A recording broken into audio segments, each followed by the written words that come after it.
Hi, I'm Dmytro Shvets, your host at the Start Global Insights, where I interview local experts in different countries about local insights and international expansion experience.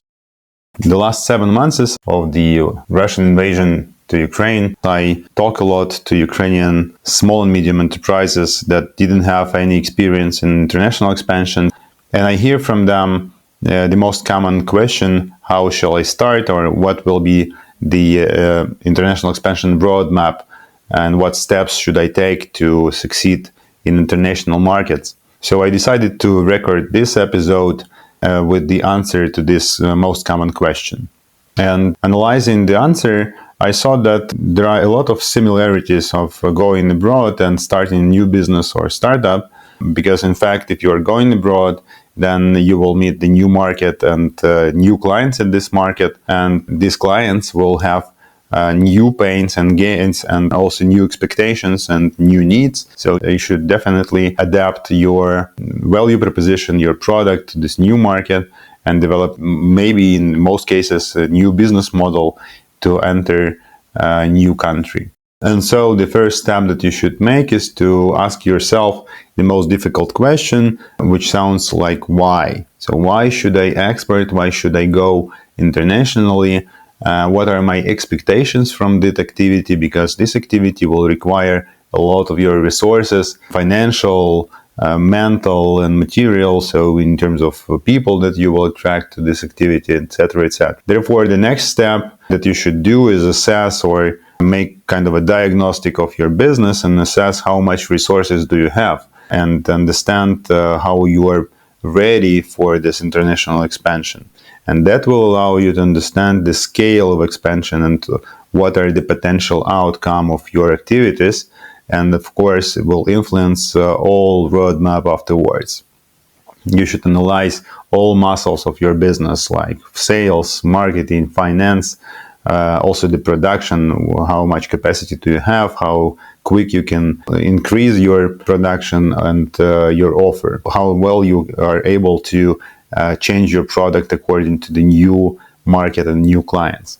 When you have done it, then of course the next step is to focus, because there are a lot of opportunities in the world. There are almost 200 countries in the world that you can enter, and you should definitely focus, because your resources are always limited, and this is the biggest obstacle on your way. So even the big corporations usually do not enter multiple countries at once.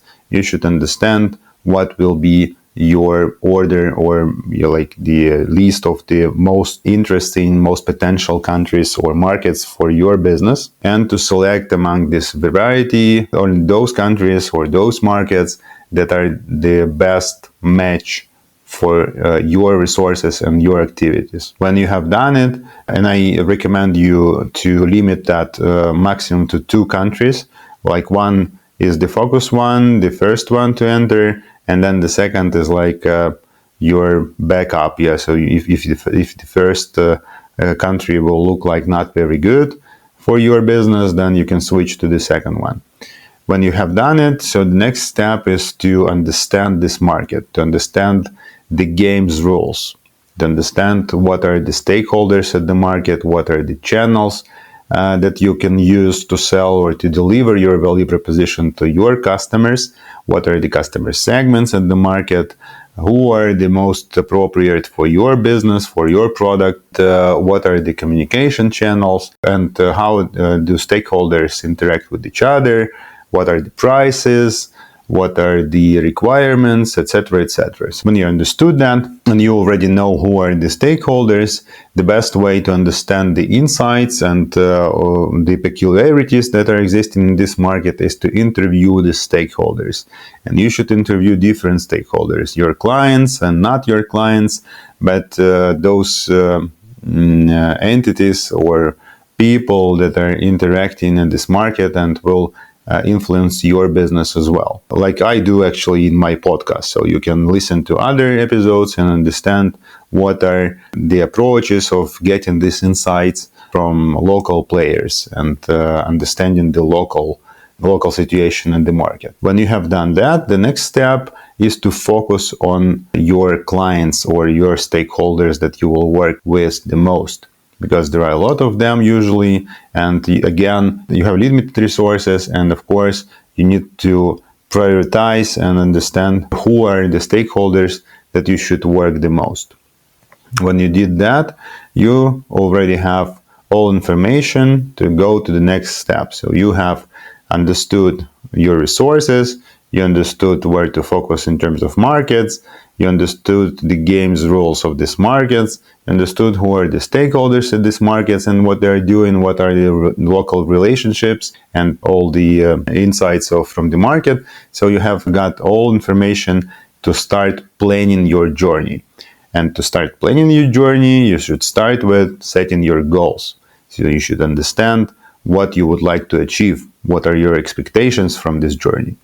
And then backwards, you can plan the exact steps and, of course, split them into your company's muscles. Yeah, so you will have a flow to plan in production, you have a flow to plan in marketing, in sales, in finance, how much money you need to invest in each step, and of course how the management should be prepared to manage all this picture and to help the company to expand internationally in a most successful way. So you can now start your sales and start your expansion in full scale, but I would still recommend to use the approach that is used by startup and conduct first real-time tests. So you can choose a proper customer segment, understand their needs and pains, and then create an MVP or minimum viable product that could test exactly one value proposition per one client. And in this way, you will not invest in full-scale expansion, but you can, in more or less safe way, with less investments, test real-time entering this new market and understand how it works. And of course, you should always, after conducting this test, you should analyze what went well, what went not well, how you should improve, whether your value proposition is okay and appropriate for this new clients or not. And if not, then iterate again with another MVP and to test another client and their pains. And this will give you, in the safe mode, big picture of how the market really works. Yeah, because you got that information from market research, you got this information from interviews with your potential clients and local players, but then in real world you have tested these approaches with few investment.